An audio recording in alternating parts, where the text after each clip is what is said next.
My Favorite Christmas by William Lewis Van Horn, Jr. The year was 1963. Mom had just returned to work as a registered nurse when I, being the youngest of three boys, turned 6 years old and started school. Dad was self-employed in the plumbing and heating business. It was an especially cold winter that year in Pennsylvania, and times were hard for most folks. Times were tough for us, too, and we simply went without some things, but if we were ever missing anything, we boys never realized it. Our parents saw to that. Many people owed Dad a lot of money for services rendered, but he didn't have the heart to insist on the past due payments for his customers, especially from those customers with children of their own. Perhaps his kind heart got in the way of his business sense, but then again, that was Dad. Always a kind and thoughtful word, a smile and a laugh for everyone who knew him. Dad loved life and loved to make people laugh. But that is another story. At night I would lie in my huge antique bed with the covers wrapped up around my neck as I listened to the murmuring coming from the adjacent room of that grand old house. First I would hear higher tones, and then lower tones would answer. Back and forth they went for a long time. I could never hear what my parents were saying, but I always was fully engulfed in a blanket of comfort from those soothing sounds. I used to imagine all sorts of wonderful things they were saying to each other. Perhaps they were speaking of what we would get for Christmas or Easter or our birthdays, whatever the season was. Those wonderful sounds lulled me to sleep nearly every night.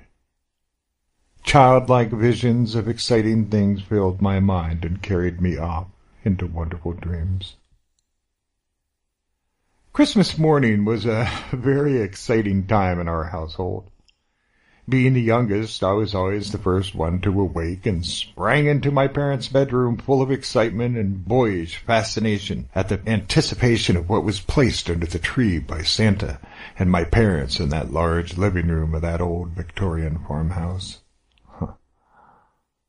I used to play a game to rouse my parents from their slumberous state. I would count to 3, and whoever rose up first from their bed would win the little game I made up. 1, 2, 3!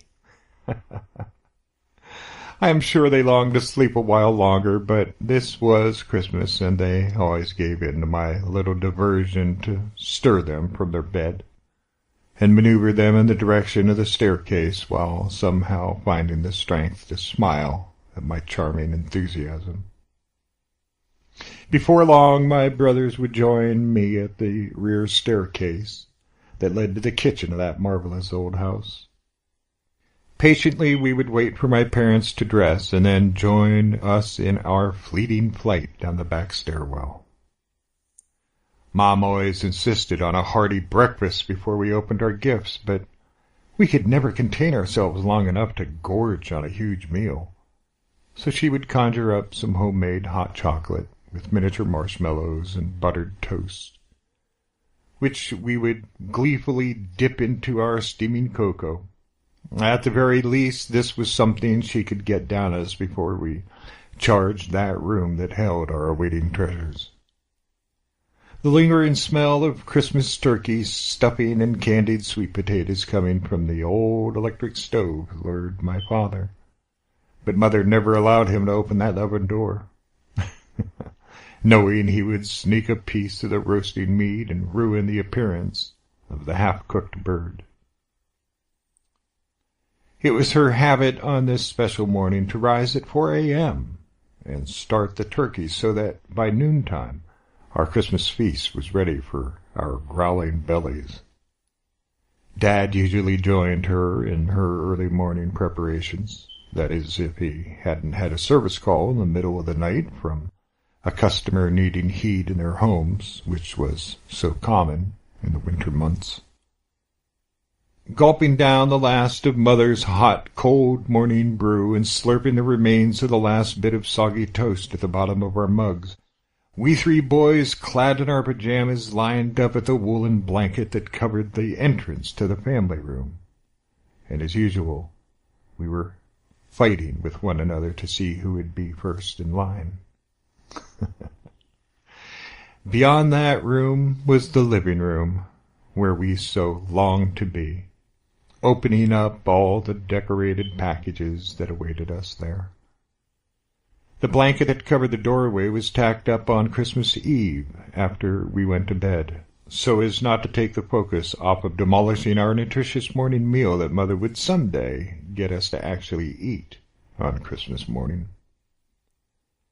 Finally, the moment arrived. Mom would slip into the den and then into the music room, through the entrance hall and then down the long hallway, and finally into the living room, with camera perched and at the ready in her hands. Then Dad would pull back the curtain as we slowly made our way through the family room and into the living room. We always stood there for a moment in awe and took in the sight of those wondrous things that found their place around our towering 8 or 9 foot tall Christmas tree. But this year was different. We barely made it into the family room when we saw an amazement we simply could not understand. Rubbing our eyes in total disbelief, flashbacks of Christmases past and previous birthdays and remembrances of bygone days, even at our young ages, stared us directly in the face. A line of our toys. Our toys.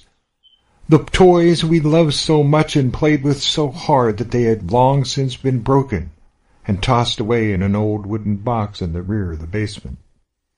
Those precious old favorite toys were lined up in a curving row extending from the family room right through to the living room.